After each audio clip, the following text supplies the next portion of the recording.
I encounter all the time when I travel around the country and have conversations with our agents, and one of the things I try to do is have meetings with some of the longer-serving agents without executive management. That's okay. My only question is and my point here's the implication is it's untruthful. So I need to move on. I got 1 minute left. Are you familiar with the case of Paulette Harlow? She's a 75-year-old elderly woman from Massachusetts with a debilitating medical condition. She was prosecuted for violating the FACE Act and sentenced to 2 years in prison. She has to go to Texas in 2 weeks. She was praying at an abortion clinic in Washington, D.C. The FBI interrogated and investigated her. Do you think it is appropriate for a 75-year-old woman who is praying at a clinic in D.C. to be put in prison for 2 years for that activity? Just a simple question. Do you think that's appropriate? I'm not familiar with the specific case.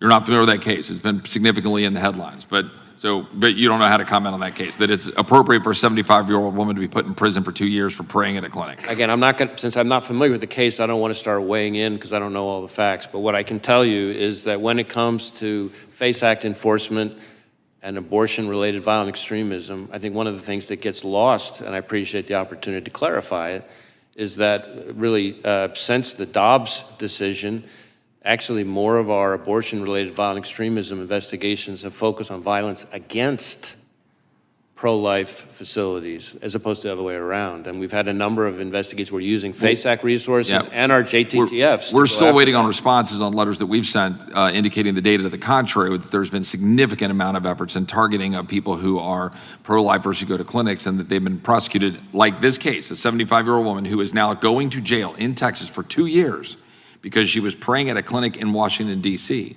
And we've submitted questions on that, and I'd appreciate a response on it. I yield back. Gentleman yields back. Gentlelady from Pennsylvania is recognized. Just got a couple questions about that seem to imply that there was some problem with employees and agents. I think diversity makes us better, but like everything else, it has to be done the right way. Mm-hmm. I think we can have a more diverse workforce and do it without lowering our standards, and that's, in my view, what we've done. And you haven't lowered standards at the FBI? We have not. I repeatedly come across people who are confused about different parts of that, and I appreciate the opportunity to set that straight. Thank you. Yeah, I think we're all concerned here as we've seen the rollout of the war of words over policy and the vision we're charting for our country's future, not an actual civil war. So how is the FBI working with state and local law enforcement to prevent and respond to election-related violence, particularly against election workers? So in a variety of ways, we're partnering with state and local law enforcement. Obviously, the physical security in the first instance, in most of the respects you're talking about, is in the ordinary course, the responsibility of state and local law enforcement. But we play an important role in a number of ways. So we share, threat bulletins, information like that about things to be on the lookout for, things we're seeing. If we ever have specific threat information, then we work to get it to the right people. We have election crime coordinators, which we've had for decades in all 56 field offices, who have existing relationship with not just state and local law enforcement, but election officials, especially focused on security and threat-related issues. And then, of course, we're participating in the election threats task force that DOJ set up, which is focused on threats of violence or actual violence against election workers specifically, and we've had a number of arrests and even some convictions already on that. Okay. Thank you for your input. I yield back. Gentlelady yields back. Director, it's my intention to go approximately another half an hour. Then we will break for the Prime Minister of Israel's address to the Congress on the floor, give you a chance for lunch, and then resume after that. But we'll keep pushing through for the next half hour if we can. Gentlelady from Indiana is recognized. Thank you, Mr. Doing authorization. Don't you think doing authorization would help us to get better answers? Congress should be probably working on authorizing new agency. Don't you agree with that?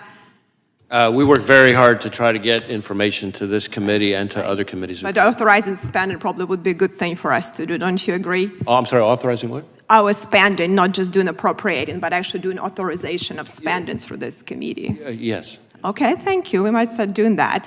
But we can talk about, and a lot of my colleagues on other side, you know, AR-15 gets a lot of bad rap, you know, like to bring it up, this issue. But really, there are a lot of hunting rifles that probably, maybe even more accurate than a lot of ARs.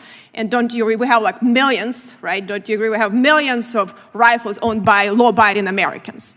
So do you think we should be taking them?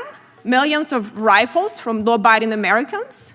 What do you think about that? Would that be something feasible, and really we should be doing that? Well, again, I'm not going to be addressing anybody's specific legislative proposal.